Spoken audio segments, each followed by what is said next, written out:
En la presencia del Señor con gratitud y alza tu voz con júbilo. Ahora seguimos con nuestro estudio del tema La justicia por medio de la fe nos libra del reinado del pecado, que comenzamos en el capítulo 5 y el versículo 12. Y hemos llegado al capítulo 7.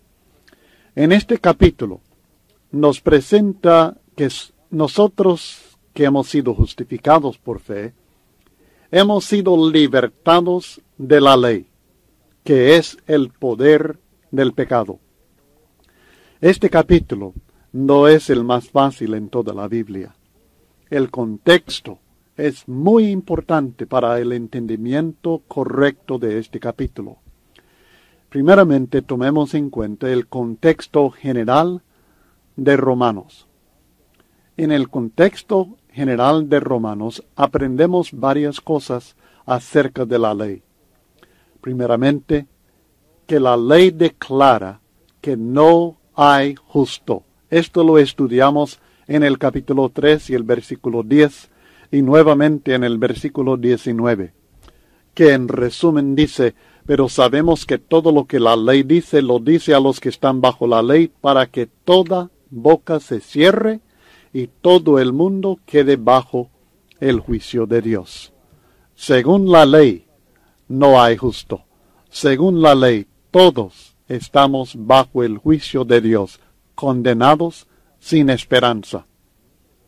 También aprendimos en el siguiente versículo, el versículo 20, que la ley produce el conocimiento del pecado. Nos señala el pecado en nuestra propia vida. Nos da a entender lo que es el pecado. Nos da conocimiento del pecado. Tercero, también hemos aprendido en el capítulo 4 y el versículo 15 que la ley produce ira. Pues la ley produce ira.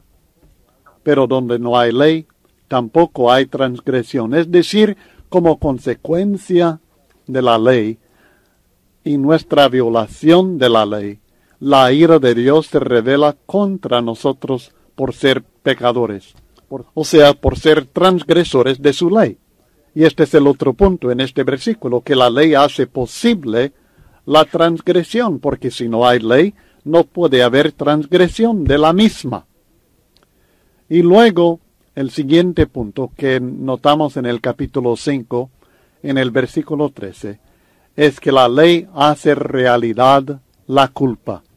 El texto dice en Romanos 5:13, pues antes de la ley había pecado en el mundo, pero donde no hay ley, no se inculpa de pecado. Si no hubiera ley, entonces Dios no nos inculparía de pecado. Y luego aprendimos que la ley hace que el pecado abunde. Y esto lo estudiamos recientemente en el capítulo 5 y el versículo 20. Y quizá el punto más importante es que la ley no es el medio que Dios usa para justificarnos. La justicia de Dios se revela aparte de la ley. Romanos 3, versículo 21. El hombre es justificado por fe sin las obras de la ley. Romanos capítulo 3 y el versículo 28. Porque no por la ley fue dada a Abraham o a su descendencia la promesa de que sería heredero del mundo, sino por la justicia de la fe. Romanos capítulo 4 y el versículo 13. Así que este contexto, esta realidad acerca de la ley en todo el contexto de Romanos es muy importante. Pero luego tenemos que tomar en cuenta el contexto de esta sección de Romanos que estamos estudiando, que comenzó en el capítulo 5 y el versículo 12, y que abarca hasta el fin del capítulo 8. Y es la libertad del reinado del pecado que se hace posible porque somos justificados por medio de la fe. Dios nos libra del reinado del pecado por medio de la justificación por fe. Si no somos justificados por fe, sino por ley, todavía nos quedamos bajo la potestad del reinado del pecado. Y luego el contexto inmediato del capítulo 6 que acabamos de estudiar es que en Cristo no estamos bajo la ley. Note varios versículos. Primeramente, el 11. Así también vosotros consideraos muertos al pecado, pero vivos para Dios en Cristo Jesús, Señor nuestro. El 14. Porque el pecado no se enseñoreará de vosotros, pues no estáis bajo la ley, sino bajo la gracia. Y luego el versículo 15. ¿Qué pues? ¿Pecaremos porque no estamos bajo la ley, sino bajo la gracia? En ninguna manera. De estos versículos aprendemos que hay un balance. No estamos bajo la ley, pero esto no significa que vamos a permitir que el pecado reine sobre nosotros, que domine en nuestra vida. Al contrario, hemos muerto al pecado. No viviremos ya en el pecado, porque no pertenecemos ya a esa potestad. Y al mismo tiempo, no estamos bajo la condenación que trae la ley, sino que estamos bajo la gracia de Dios, que a pesar de nuestras debilidades, nuestros pecados, Dios nos perdona. Bueno, esto es el contexto de lo que estamos estudiando aquí en el capítulo 7. Y el primer punto principal que queremos notar en los primeros 6 versículos es sencillamente que estamos libres de la ley. Sí, libres de la ley de Moisés específicamente, aun de los 10 mandamientos que él menciona en este contexto, pero de ley también en el sentido general estamos nosotros libres. Leyendo del versículo 1 al 6 de Romanos 7. ¿Acaso ignoráis, hermanos? Pues hablo con los que conocen la ley, que la ley se enseñorea del hombre entre tanto que éste vive. De modo que está diciéndonos desde un principio que el señorío de la ley termina con la muerte. La ley se enseñorea del hombre entre tanto que éste vive. Y luego presenta una ilustración para explicar lo que él está diciendo. Porque la mujer casada está sujeta por la ley al marido mientras éste vive. Pero si el marido muere, ella queda libre de la ley del marido. Así que si en vida del marido se uniere a otro varón, será llamada adúltera. Pero si su marido muriere, es libre de esa ley, de tal manera que si se uniere a otro marido, no será adúltera. Así también vosotros, hermanos míos, habéis muerto a la ley mediante el cuerpo de Cristo, para que seáis de otro, del que resucitó de los muertos, a fin de que llevemos fruto para Dios.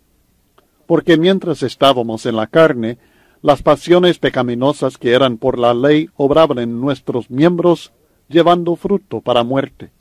Pero ahora estamos libres de la ley, por haber muerto para aquella en que estábamos sujetos, de modo que sirvamos bajo el régimen nuevo del Espíritu y no bajo el régimen viejo de la letra. Así que en la ilustración que presenta en los versículos 2 y 3, al morir el marido, la mujer queda libre de la ley del marido, del reglamento de aquel pacto que ella tenía con el marido y el marido con ella. Ella está obligada a estar bajo ese pacto, bajo esta ley, mientras el marido tenga vida. Pero una vez muriendo el marido, ella queda libre de la ley del marido. El principio general es que la mujer está sujeta mientras el marido vive.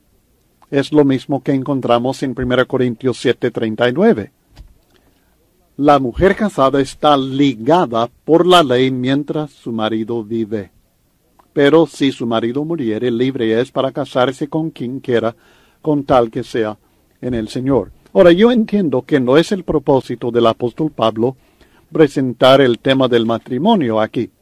Él usa el tema del matrimonio para aclarar su enseñanza en cuanto a la relación del cristiano con la ley. Pero ya que usa esta realidad, este ejemplo nos enseña algo importante acerca del matrimonio. Y es que en la mente divina, en la voluntad de Dios para todo ser humano, cuando la mujer, cualquier mujer, se une a un hombre, cualquier hombre se une a una mujer, estos dos están unidos y están sujetos el uno al otro por esta ley del matrimonio, la ley del marido que lo llamo aquí. Y ella está sujeta mientras el marido vive, pero no está sujeta si el marido muere. Esta es la situación en la que ella ya no está sujeta a la ley del marido. De modo que unirse a otro hombre mientras el marido vive es adulterio. Si una mujer está casada y se une con otro varón mientras su marido vive, ella es adúltera. Unirse a otro marido si el marido muere no es adulterio, no es adúltera, porque ya está libre del primer marido, del primer matrimonio. Este es un principio general, aplicable a toda persona. Y define lo que los hombres hoy día están tratando de definir y se están equivocando gravemente. Y es que el adulterio es estar unido a un segundo hombre mientras el marido de la mujer vive. Cuando hace esto, es adúltera. No solamente cuando se casa con él, sino cuando vive con él, cuando sigue con él, sigue adulterando. El adulterio continúa y continuará hasta que ella se separe de aquel hombre. Lo mismo se puede decir del hombre que abandona a su mujer por otra mujer. Pero la ilustración que él presenta es la mujer y el marido aquí en este texto. Así que aunque él no tiene en mente enseñarnos acerca del matrimonio, sí nos enseña su concepto, el concepto de Dios, el concepto del Espíritu Santo acerca del matrimonio, cuánto tiempo dura y lo que es el adulterio. Y esto lo utiliza como ilustración. Él supone que estas personas ya saben esto, ellos entiendan esta realidad, y lo está usando para hacer una aplicación. Y la aplicación es que nosotros nos quedamos libres de la ley antigua porque morimos a ella. Versículos 4 al 6. Morimos a la ley, dice el texto, mediante el cuerpo de Cristo. El medio que Dios proveyó para que el ser humano muriera a la ley y así estuviera libre de ella es el cuerpo de Cristo. Así que podemos decir en sentido general que la vigencia de la ley mosaica terminó cuando Cristo derramó su sangre.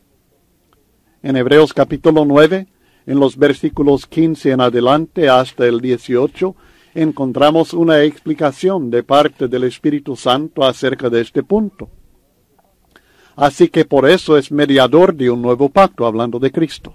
Es mediador de un nuevo pacto, para que interviniendo muerte, la de Cristo, para la remisión de las transgresiones que había bajo el primer pacto, los pecados cometidos por aquellos que estaban bajo la ley, los llamados reciban la promesa de la herencia eterna, porque donde hay testamento es necesario que intervenga muerte del testador.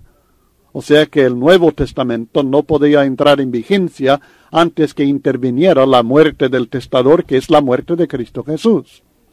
Porque el testamento con la muerte se confirma, con la muerte de Jesucristo se confirmó el nuevo pacto entre Dios y los hombres, pues no es válido entre tanto que el testador vive. Así que en términos generales, la vigencia de la ley mosaica terminó cuando Cristo derramó su sangre. En este sentido, fue mediante el cuerpo de Cristo, sacrificado en el Calvario, que logramos la libertad de la ley. Paralelo a esto es el hecho que podemos estar libres del pecado por medio del sacrificio de Cristo para remisión de los pecados. Es por medio de su muerte que nosotros podemos estar libres del pecado. Pero, en los versículos 4 al 6, el apóstol Pablo se refiere también en forma específica a la muerte del judío a la ley. Aunque la muerte de Cristo hace posible la libertad de la ley en sentido general, el individuo también tiene que morir a la ley. Y paralelo a esto es el hecho que la muerte de Cristo hace posible la libertad del pecado, pero el individuo también tiene que morir al pecado para recibir esta bendición, como ya estudiamos en el capítulo 6. En realidad, la muerte espiritual que se realiza en el bautismo nos une a la muerte de Cristo y recibimos el perdón de pecados, como también la libertad de la ley. Desde ese momento, no estamos bajo la ley, sino bajo la gracia. Romanos capítulo 6 y el versículo 14. Así que uno muere a la ley en el momento de la muerte espiritual que se realiza en el bautismo. Esta muerte espiritual que se realiza en el bautismo nos une a la muerte de Cristo y nos libra de la ley. Y desde el momento de esta muerte espiritual, en el momento del bautismo, ya no estamos bajo la ley, sino bajo la gracia. Estas personas que habían estado bajo la ley, ahora son hermanos de Pablo, hermanos en Cristo Jesús. Morimos a la ley. ¿Cómo? Mediante el cuerpo de Cristo. Morimos a la ley. ¿Para qué? El versículo 4. Para ser de Cristo. Leyendo nuevamente el texto. Así también vosotros, hermanos míos, habéis muerto a la ley mediante el cuerpo de Cristo, para que seáis de otro. Ya no seáis de la ley, sino del que resucitó de los muertos, a fin de que llevemos fruto para Dios. Así que morimos a la ley para ser de Cristo, para lograr la unión espiritual con el Señor.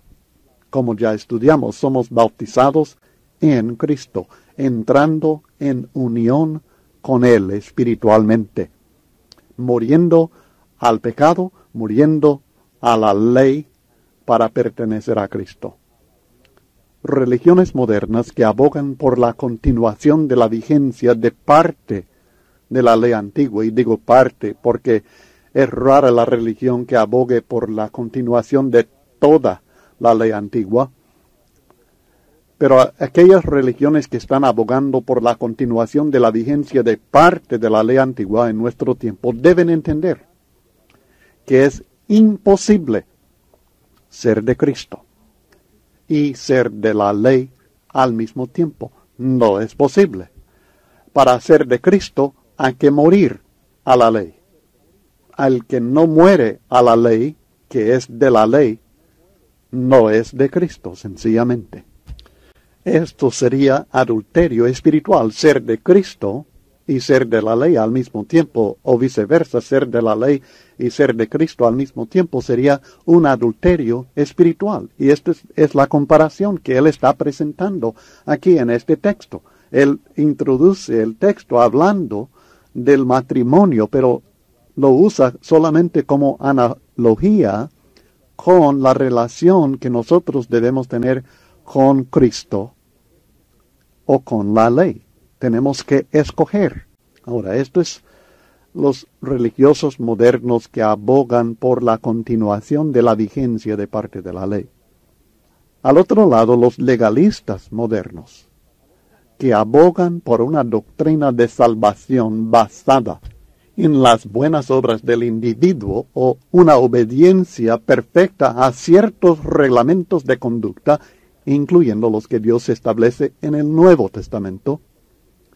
Estos deben entender que ellos también están estableciendo un sistema de ley que no puede combinarse con Cristo y su forma de doctrina de gracia. Esto también sería adulterio espiritual. Aunque este texto se refiere específicamente a la ley de Moisés. El principio es aplicable al legalismo moderno también. Así que debemos tener cuidado de no tratar de vivir bajo ley, sea la ley del Antiguo Testamento que perteneció a los judíos, o sea un sistema legalista que nosotros hayamos establecido o que creamos que Cristo haya establecido, aún en el Nuevo Testamento.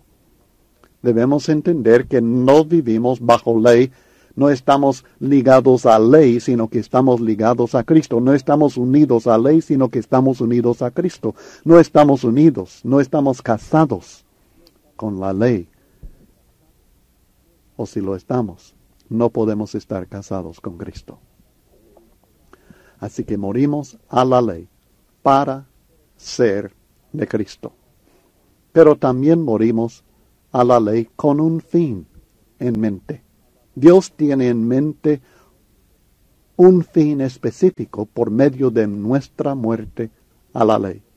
Morimos a la ley con el fin de llevar fruto para Dios, o sea, para tener una vida santa.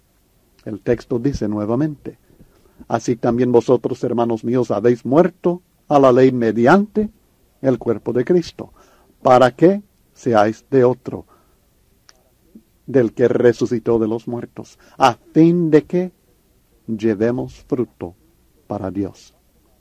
Esto implica que bajo la ley no era posible llevar este fruto para Dios. Note el versículo 5. Porque mientras estábamos en la carne, las pasiones pecaminosas que eran por la ley obraban en nuestros miembros, llevando fruto para muerte. El fruto que llevamos no era para Dios, no era aquella santidad que Dios desea. Y a continuación nos explica el motivo por esta incapacidad. Claramente, el producto espiritual, o sea, el fruto de la vida de uno, es superior bajo la gracia que bajo la ley. Y este es el contraste que él está presentando entre la vida bajo la gracia, en comparación con la vida bajo la ley. El producto espiritual, el fruto de la vida de uno, es superior bajo la gracia que bajo la ley. Y esto contradice la suposición equivocada de muchas personas que uno rendirá menos para Dios si entiende que su salvación no depende de sus propias obras, sino de la gracia de Dios. Muchas personas me han dicho cuando estoy predicando acerca de la gracia de Dios: cuidado, hermano, si usted predica acerca de la gracia y les dice que la salvación es gratuita y que no la podemos merecer y que no la ganamos con nuestras buenas obras y todo esto, entonces las personas no van a querer hacer nada. Tienen que sentirse obligados a hacerlo por ley, tienen que sentirse obligados a hacerlo para ganar su salvación. De otra manera no lo harán. Pues la Biblia dice al contrario. La Biblia dice que aquella vida de la persona que está convencida y que comprende que no vive bajo la ley, sino que vive bajo la gracia de Dios, que no está unido a la ley, sino a Cristo, la vida de esta persona produce más. Su fruto es superior. Es fruto para Dios. El versículo 5 explica más porque nos presenta dos condiciones del individuo antes de morir a la ley que afectaban de manera negativa la cualidad de su vida. Primeramente leamos en el versículo 5. Porque mientras estábamos en la carne, las pasiones pecaminosas que eran por la ley obraban en nuestros miembros, llevando fruto para muerte. La primera condición que él presenta del individuo antes de morir a la ley que afectaba de forma negativa la cualidad de su vida es que estaba en la carne. Estábamos en la carne, dice el texto. Además, no solamente esto, sino que las pasiones pecaminosas obraban en sus miembros, dice el texto.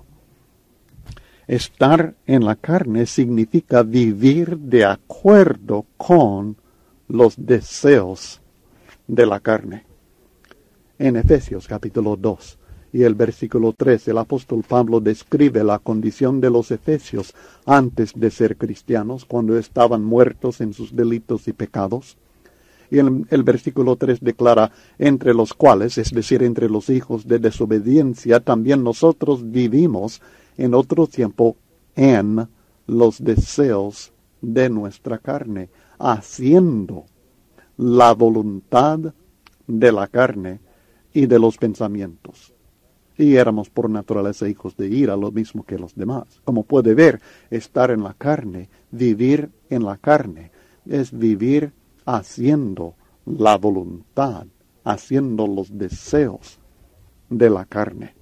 Y esta es la distinción entre aquellos que estaban bajo la ley, que estaban sirviendo a la ley y que andaban conforme a la carne, haciendo la voluntad de la carne, y los que estamos en Cristo, que hacemos la voluntad del Espíritu, andamos conforme al Espíritu. Romanos capítulo 8 y el versículo 1. Note el contraste en Romanos 8, 12 al 13. Así que, hermanos, deudores somos no a la carne, para que vivamos conforme a la carne, conforme a lo que la carne desea. Porque si vivís conforme a la carne, moriréis, mas si por el Espíritu hacéis morir las obras de la carne, viviréis. El contraste está entre satisfacer los deseos de la carne y hacer morir los deseos de la carne.